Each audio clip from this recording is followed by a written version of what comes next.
आप सभी का स्वागत है ज्ञान सीखो क्लासेस में। दोस्तों, आज हम इस वीडियो में देखेंगे यूपी से संबंधित प्रश्न को। ठीक है, ये आप लोग यूपी होमगार्ड की तैयारी कर रहे होंगे, तो आप लोग इस वीडियो को शुरू से लेकर लास्ट तक आप लोग यहाँ पे जरूर देखेंगे। ठीक है, आप लोग का सिर्फ जो है आपका यहाँ पे 2 महीना बचा है।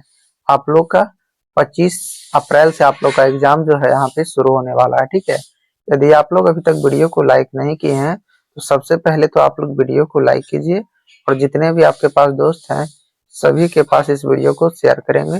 और चैनल पे आप लोग नए हैं तो चैनल को जरूर सब्सक्राइब कीजिएगा। ठीक है, चलिए यहाँ पे बताया जा रहा है कि उत्तर प्रदेश का पहला महिला पुलिस थाना कहाँ बना। उत्तर प्रदेश का पहला जो है पहला पुलिस थाना कहाँ बना, तो आप लोग का हो जाएगा लखनऊ में। कहाँ पे बना है, तो आप लोग का होगा Lucknow, option number A Lucknow को आप लोग यहाँ पे ध्यान रखेंगे। आपका अगला नंबर प्रश्न कि होमगार्ड दिवस कब मनाया जाता है। वेरी वेरी इंपॉर्टेंट है। होमगार्ड दिवस जो है कब मनाया जाता है, ये आपका होगा 6 दिसंबर को। 6 दिसंबर को यहाँ पे होमगार्ड दिवस मनाया जाता है। चलिए, आपका अगला सवाल होगा यूपी पुलिस का आदर्श वाक्य क्या है। यूपी पुलिस का आदर्श वाक्य जो है सुरक्षा आपका संकल्प हमारा, यही जो है आपका यूपी पुलिस का आदर्श वाक्य है। ठीक है, चलिए आप लोग का जो है अगला नंबर प्रश्न यहाँ पे कि उत्तर प्रदेश की स्थापना कब हुई थी। उत्तर प्रदेश की स्थापना जो है कब हुई थी, तो उत्तर प्रदेश की स्थापना जो हुआ था 15 अगस्त 1947 को। 15 अगस्त 1947 को यहाँ पे हुआ था।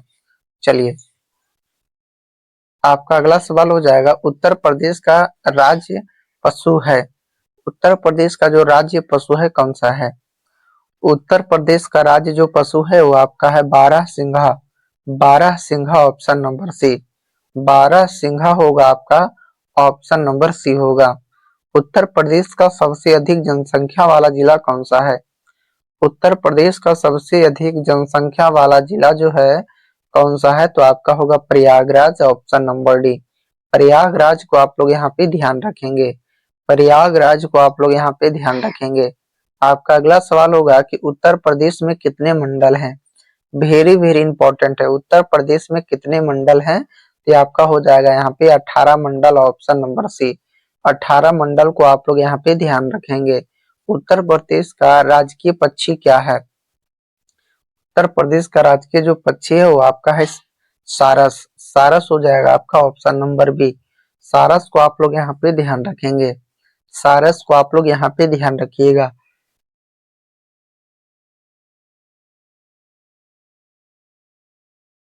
उत्तर प्रदेश होमगार्ड की स्थापना कब हुई।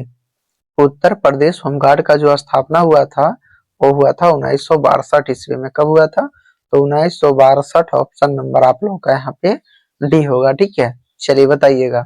आपका अगला नंबर प्रश्न जो है यहाँ पे ध्यान रखेंगे कि उत्तर प्रदेश का राजकीय वृक्ष है।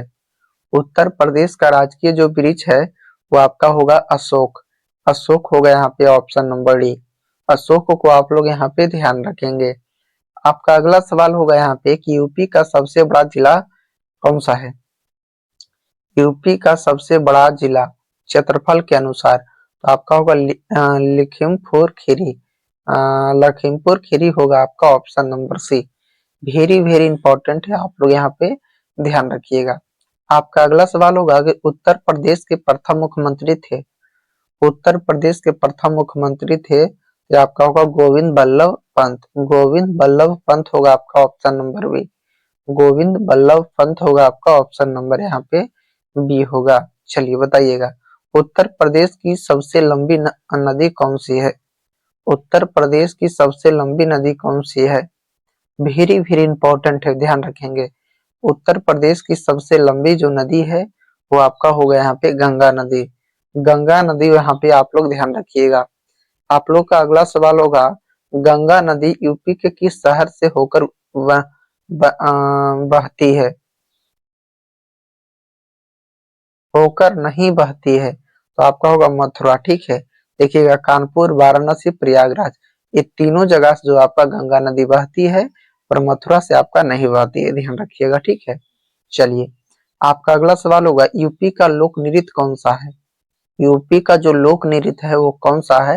ये आपका होगा Kathak, option number B. Kathak को आप लोग यहाँ पे ध्यान रखेंगे, कथक को आप लोग यहाँ पे ध्यान रखेंगे, ऑप्शन नंबर बी होगा। ऑप्शन नंबर आप लोग यहाँ पे बी को ध्यान रखिएगा, ठीक है। चलिए, यदि आप लोग अभी तक वीडियो को लाइक नहीं किए तो सबसे पहले वीडियो को लाइक कीजिए और इस वीडियो को ज्यादा से ज्यादा शेयर करेंगे, और चैनल पे आप लोग नए हैं तो चैनल को भी यहाँ पे सब्सक्राइब करके बेल आइकन को ऑन करेंगे, ठीक है। चलिए, आप लोग का अगला नंबर प्रश्न होगा कि होमगार्ड का मुख्य कार्य क्या है? होमगार्ड का जो मुख्य कार्य है ये क्या है? तो आपका होगा आपदा आंतरिक सुरक्षा में सहायता, ऑप्शन नंबर सी। आपदा व आंतरिक सुरक्षा में सहायता, ऑप्शन नंबर आप लोग का सी होगा। उत्तर प्रदेश में पुलिस का सर्वोच्च पद है, उत्तर प्रदेश में पुलिस का सर्वोच्च पद कौन सा है? तो ये आपका होगा डीजीपी, डीजीपी होगा आपका ऑप्शन नंबर डी। डीजीपी होगा आपका ऑप्शन नंबर यहाँ पे डी होगा। उत्तर प्रदेश का सबसे बड़ा बांध कौन सा है? उत्तर प्रदेश का सबसे बड़ा बांध तो आपका होगा रिहंद, रिहंद बांध। कौन सा? तो रिहंद बांध होगा आपका ऑप्शन नंबर सी। रिहंद बांध होगा आप लोग का यहाँ पे ऑप्शन नंबर सी होगा। उत्तर प्रदेश की अधिकारी भाषा है, उत्तर प्रदेश की अधिकारी जो भाषा है कौन सी है? तो आपका होगा हिंदी और उर्दू। हिंदी और उर्दू यहाँ पे आप लोग यहाँ पे ध्यान रखेंगे। आप लोग का अगला नंबर प्रश्न होगा कि यूपी का सबसे गर्म जिला माना जाता है, तो यूपी का सबसे जो गर्म जिला माना जाता है वो माना जाता है बांदा को। बांदा को यूपी का सबसे गर्म जिला माना जाता है। चलिए, आपका अगला नंबर प्रश्न होगा कि उत्तर प्रदेश का राजकीय खेल क्या है? उत्तर प्रदेश का जो राजकीय खेल है वो आपका होगा हॉकी। हॉकी आप लोग यहाँ पे ध्यान रखेंगे। दुधवा राष्ट्रीय उद्यान कहाँ स्थित है? दुधवा राष्ट्रीय उद्यान जो है कहाँ पे स्थित है? दुधवा राष्ट्रीय उद्यान जो है आपका कहाँ पे स्थित है? ये आप लोग का करेक्ट आंसर होगा लखीमपुर खीरी में। आपका अगला सवाल होगा उत्तर प्रदेश का सबसे छोटा जिला कौन सा है? उत्तर प्रदेश का सबसे छोटा जिला कौन सा है? ये आपका होगा यहाँ पे हापुड़। आप लोग यहाँ पे ध्यान रखिएगा। चलिए, उत्तर प्रदेश में विधानसभा सीटें कितनी है? तो उत्तर प्रदेश में जो है विधानसभा सीटें वो आपका है 403। 403 को आप लोग यहाँ पे ध्यान रखेंगे। आप लोग का अगला सवाल होगा कि भारत का पहला पुलिस स्टेशन कहाँ बना? भारत का पहला पुलिस स्टेशन कहाँ बना? ये आपका होगा कोलकाता में।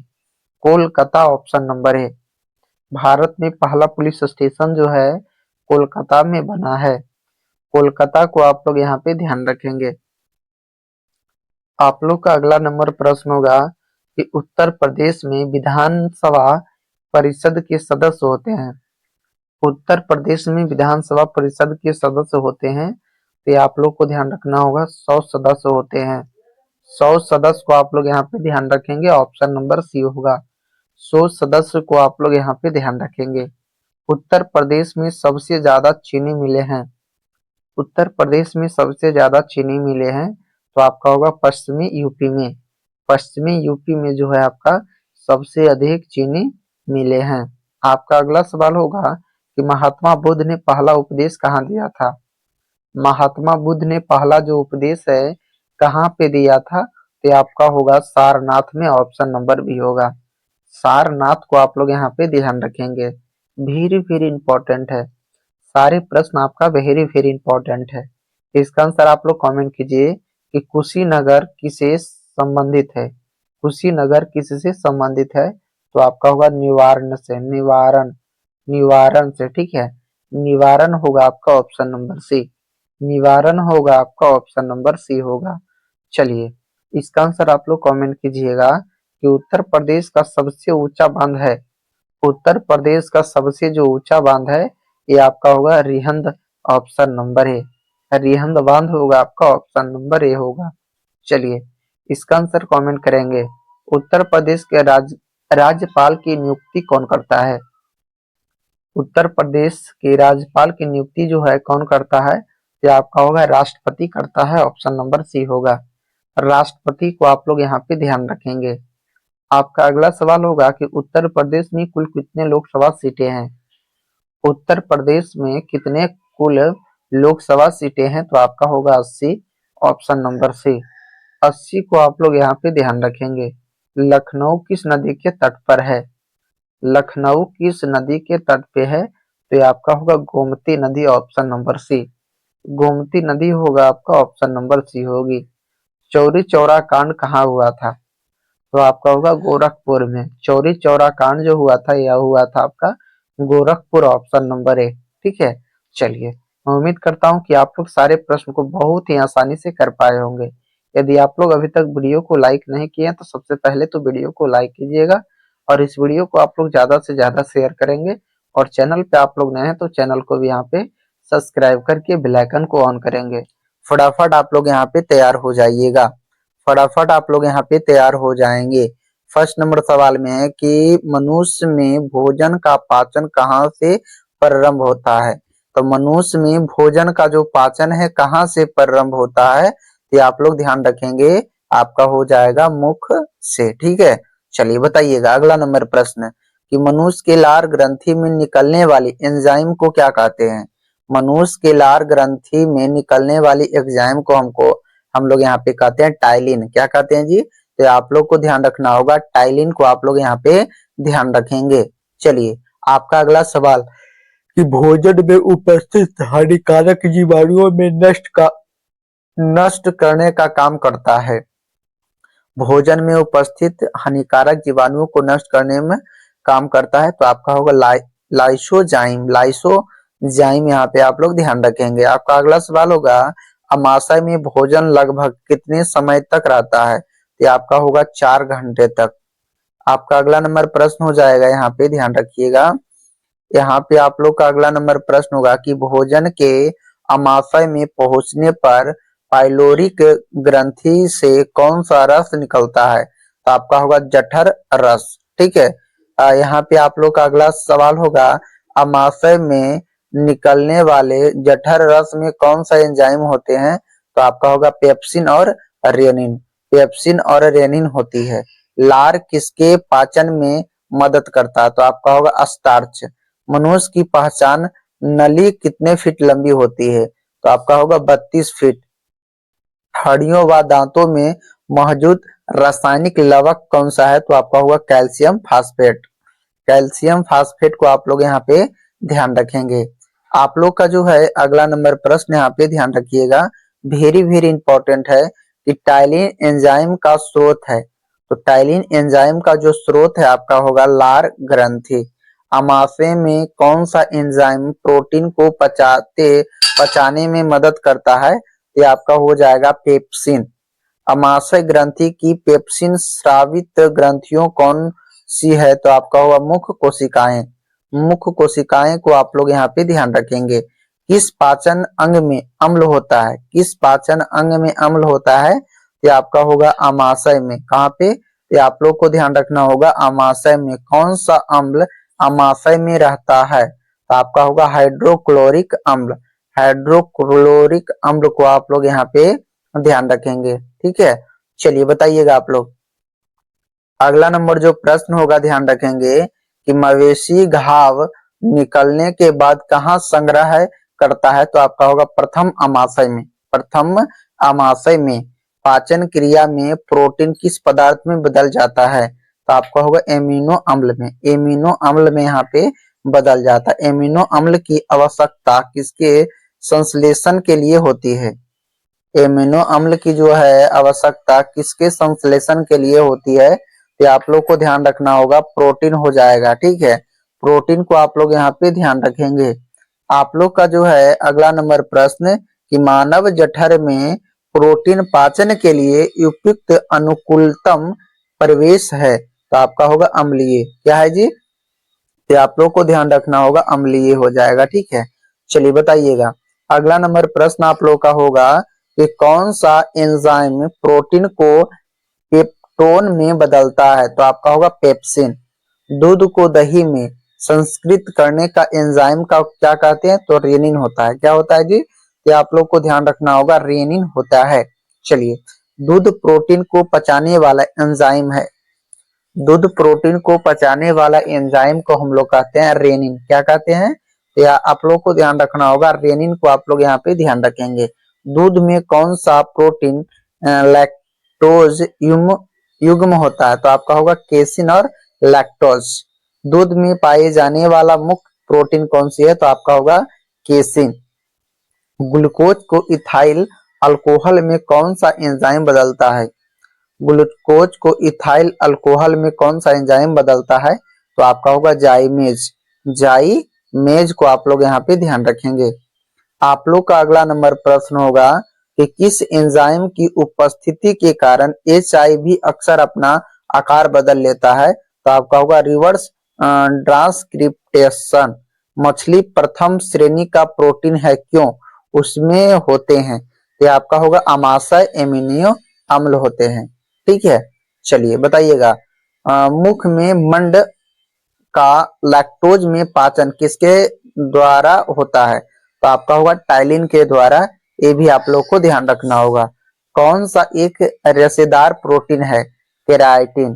केराटिन को आप लोग यहाँ पे ध्यान रखिएगा। सारे प्रश्न आपके एग्जाम की दृष्टि से इंपॉर्टेंट है।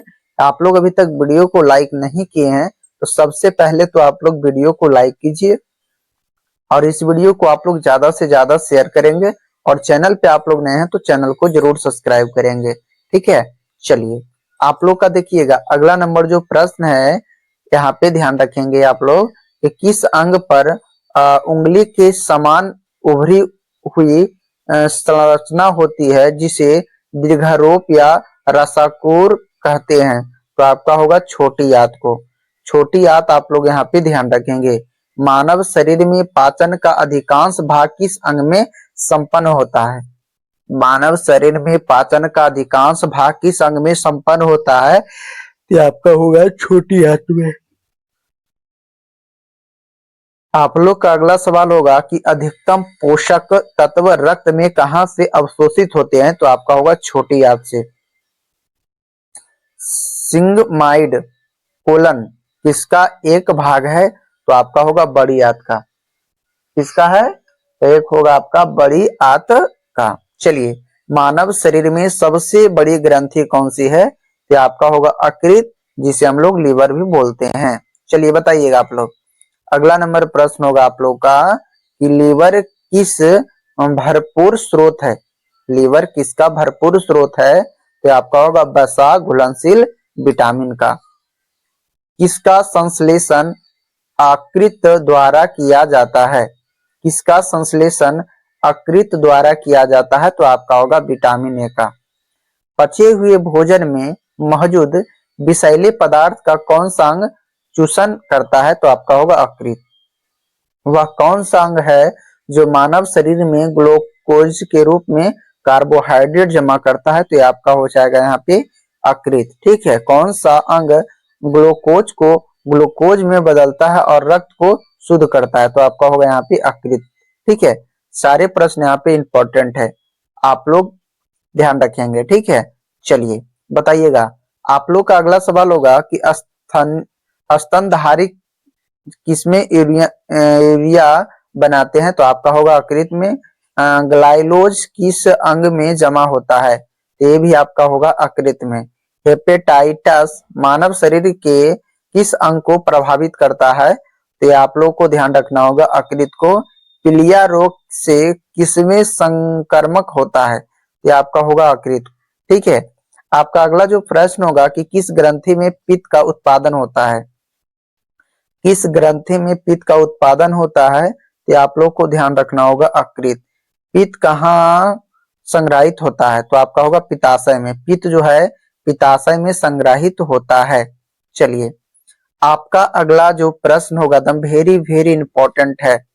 चलिए ध्यान रखेंगे आप लोग। आप लोग यहाँ पे ध्यान रखेंगे। यहाँ पे पूछा जा रहा है आप लोग से कि मानव शरीर की कौन सी ग्रंथि एक साथ अतःस्रावी या वयस्रावी दोनों कार्य करती है? तो आपका होगा अग्नाशय। क्या करती है जी? ये आप लोग को ध्यान रखना होगा, अग्नाशय काम करती है। चलिए, आपका अगला सवाल होगा इंसुलिन की ग्रंथि द्वारा बनती है। इंसुलिन किस ग्रंथि के द्वारा बनती है?